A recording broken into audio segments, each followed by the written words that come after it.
Hello class, today we are going to try some pastel techniques. What you're going to need is your larger sketch pad and your soft pastels, Sargent soft pastels. Okay, so here are my pastels. You can see where I've broken some of these. I don't always like them when they're super long, especially for doing those side strokes, so I'll often just break them in half. More expensive sets tend to have smaller pastels anyway. So you just simply make a stroke with the side of the pastel and then label it side stroke. We're going to be labeling these all as we go. The second technique is the layered side stroke, where we're going to put one color over the top of another.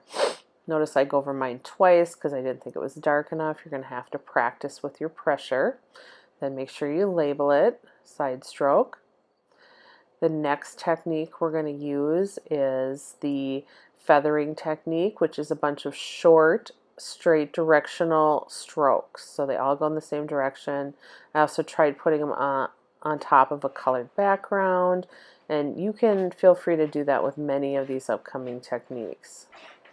Make sure you label it. Okay, the next one is drawing with the point. This is just, kind of using the pastel as a drawing tool. Try different colored lines. Remember to be very careful with your pressure, as pastels are very fragile. And don't forget to label it. The next technique is stippling, which is just making a lot of small dots with your pastel. Again, this one you can use different colors. You could try putting a different color base underneath, but it definitely looks more interesting if you're using more than one color with your stippling. Make sure you label it. Next technique is cross hatching. So cross hatching is making a variety of different directional lines, like vertical, diagonal, horizontal.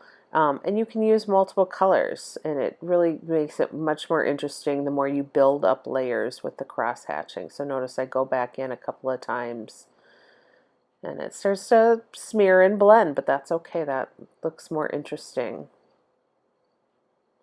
And then our final one is just straight blending. Okay, so you could use your finger to blend, you can use a Q-tip to blend. Just, you want to have it fade out. You can also, like I noticed, it's not quite as dark as I'd like, so I added a little more darkness to it, and then I blended that out. Don't forget to label it again, blending.